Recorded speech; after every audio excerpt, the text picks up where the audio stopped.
Good evening. Today is Thursday, October 2nd, 2025. This is the Student Services Committee meeting for the School District of Waukesha. Has the meeting been properly posted? Yes. Very good, thank you. And then is there anyone signed up for public comment? No, there isn't. Excellent, very good. So we are going to move right into our action items. And our first one is the approval of the meeting minutes from the September 2nd, 2025 meeting for the Student Services Committee. I move to approve the minutes as presented. Second. Excellent. All right, thank you, Mr. Brooks. Any other discussion items on that? Okay. All in favor? Aye. Any opposed? All right, passes 5-0. Our second action item is discussion of revisions to policy 5112, the entrance age. Mr. Pat? Thank you, Mr. Harland. Tonight we have a couple of policies to start us off. First one, as you stated, is entrance age. This policy is updated to reflect the current state of the law, which recognizes the parental right to opt out of immunization and to file a statement regarding this choice in lieu of immunization records. The appropriate legal citation is also added. When you take a look at this, and let me put it up there for you on the screen.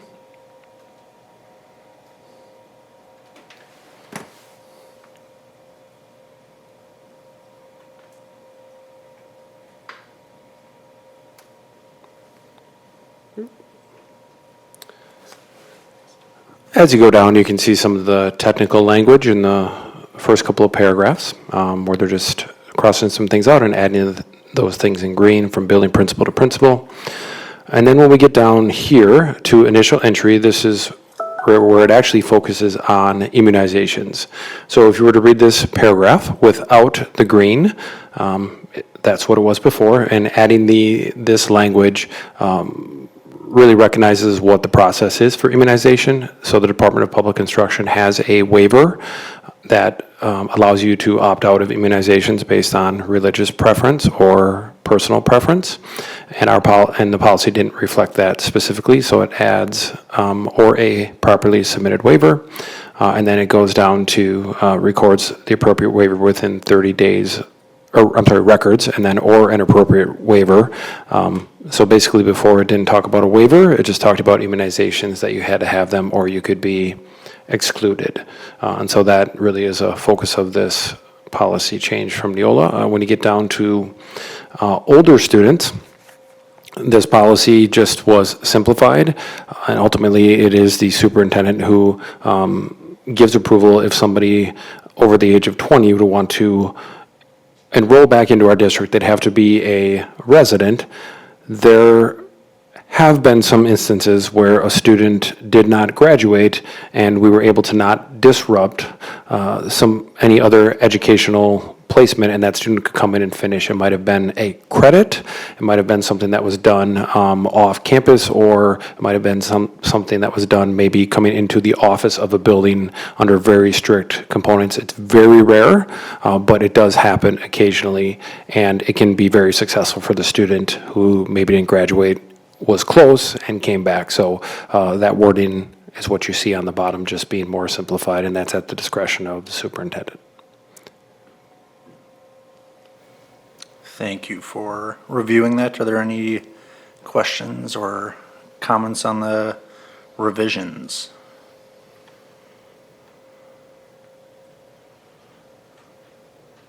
So I appreciate the revision to include the waiver and continue to align with our other policies on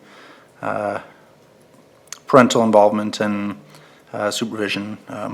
So with that, I guess I'm looking for a motion to approve the revisions.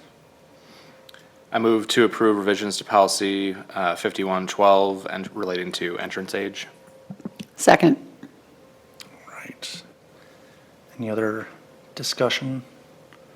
Okay. All in favor? Aye.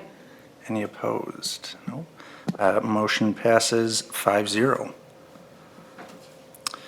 And now we are into our third action item, which is discussion and potential revisions to policy 5464, early graduation.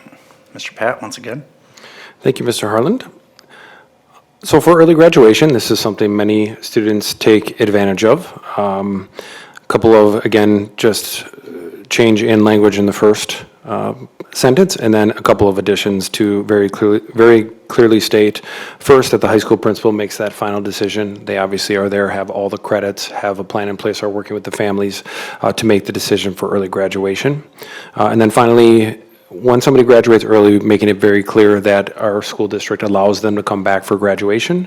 They also can come back for an awards night, but the message to them is that when you're graduated, those are really the only things you're coming back to. You're choosing to graduate, so you can't graduate and participate in clubs, activities, athletics, because you are a graduate. That is your choice. But you can come back for an awards that's only provided for seniors and graduation. So that spells that out specifically for graduation and the decision of the high school principal. A little bit of background on early graduates. We've been pretty consistent over the last 3 school years. In 22-23, we had 45 students district-wide graduate early, which is as long as they fulfill graduation requirements. I don't have the data exactly. I believe you could do it within 3 years, but 3.5 is the norm, or what I experienced in my role as high school principal at West. 44 early graduates in 23-24, and then 41 last year. Additionally, some of the early graduates do include some students from our WTA program who, in order to attend that program, they are not awarded a graduation or considered graduated, but they may go into the program and could at any time graduate, as they might be moving on to a different phase of life as well. So a little bit of background, or that was the background on early graduation, and that's what we have in front of us. Very good. Thank you once again. I think that's great to hear that. I guess I'm surprised that there's that many that do graduate early each year, so that's pretty exciting that we're able to offer that for them. Are there any other questions, comments in regards to this potential revision?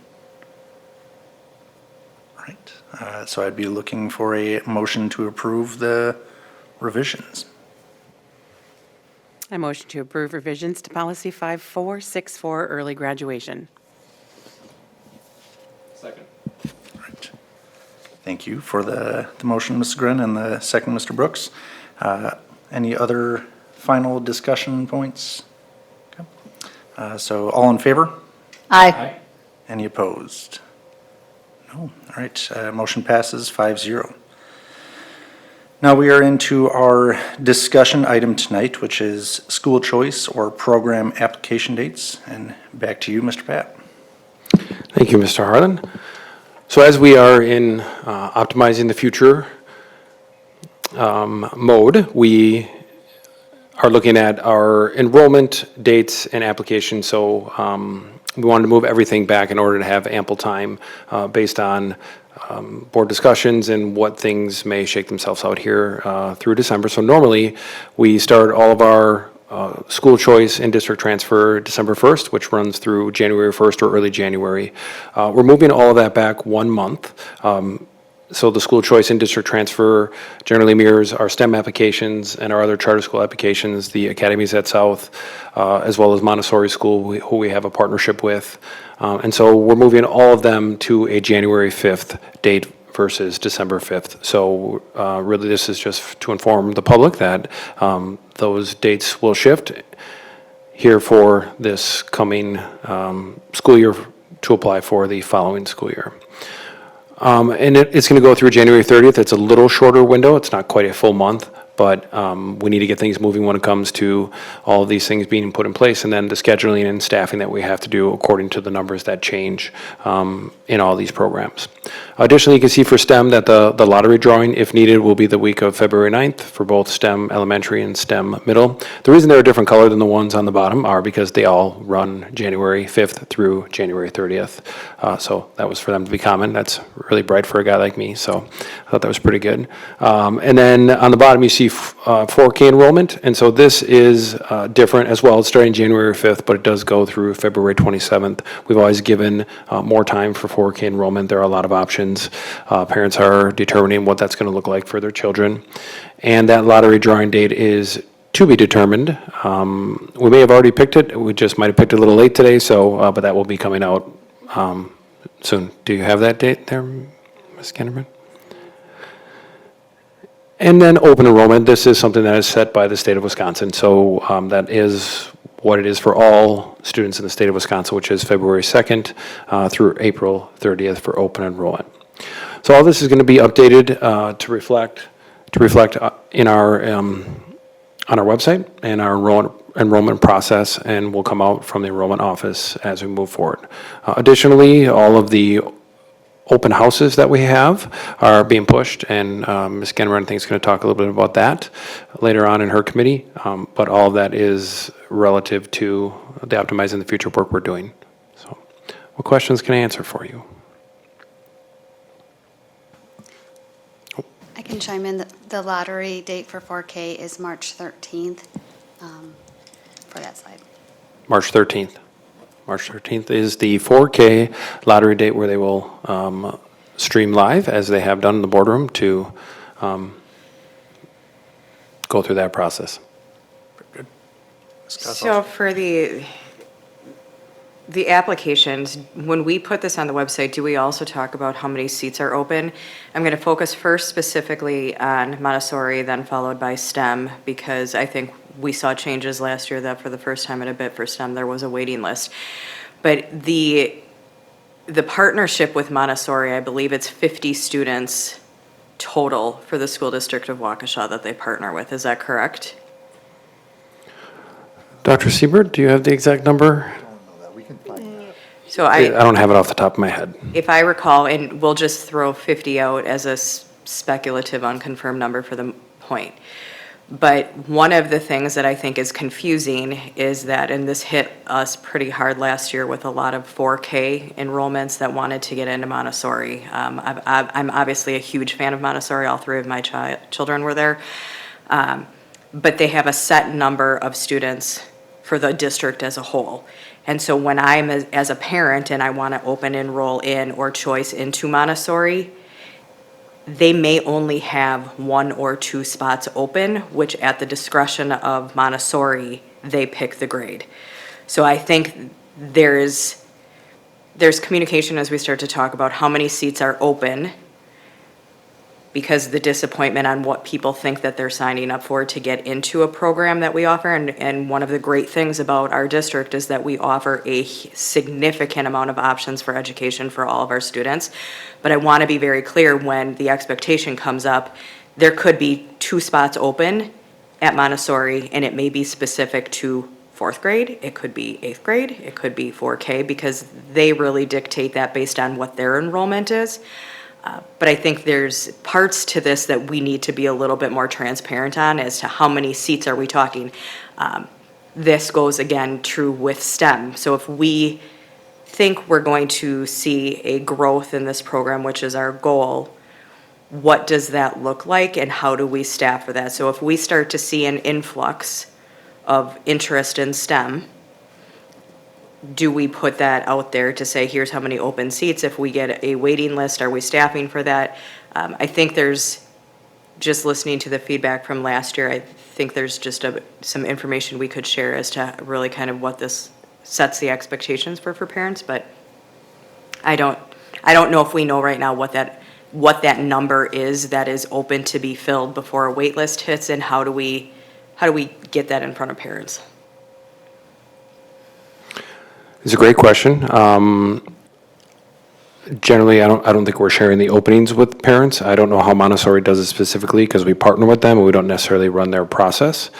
But I know that when we do any school choice, or any of these applications, the number of students will drive staffing. So internally, if we're shifting students, or externally, but internally, and they're moving from certain schools, well, we still have to staff that for our students. There is a point where the waiting list comes into play where you've gone past the deadline, and however the lottery system goes, where there could be 12 extra students that there isn't room for, and if somebody decides from the time, from the time the lottery ends to the time the school starts, they decide to go elsewhere or not go to STEM, then that next person gets into play. So that's how it's always worked for us in these specialized program. It's all based on those dates, right? So if we get that influx of individuals who do apply for it, we have that solid number, then we can staff for that. It's just when there's not enough students for another entire section in a grade that the waiting list is generated. Is there a concern that by moving that date back, that will limit chances, or I guess? I don't have a concern about the date. Okay. What I think people needed to understand is they're trying to get into a school. They don't and this is very specific to Montessori 4K last year. So there was a lot of expectations that parents had, not knowing that there were 2 seats filled or available. So when the lottery started and then they went closed, parents just kind of went, what? If you don't know, your odds to getting into a program are very reduced depending on the program. I think that puts you in a false expectation as to a wishful thinking to get my child in a place that I wish they could be. Understood. Any other questions or comments about the enrollment and application dates? And I don't think we need to take any action on that, correct? It's No, it was just a advisory? discussion item to obviously let the public know, and all of you know what we're doing here with enrollment, based on where we are at. And that's what we're at. Excellent. So very quick meeting then tonight. Are there any other recommendations for future meetings? No, you guys are very quiet. So we will be back here on Tuesday, November 4th for the next Student Services Committee meeting. That is all. Thank you.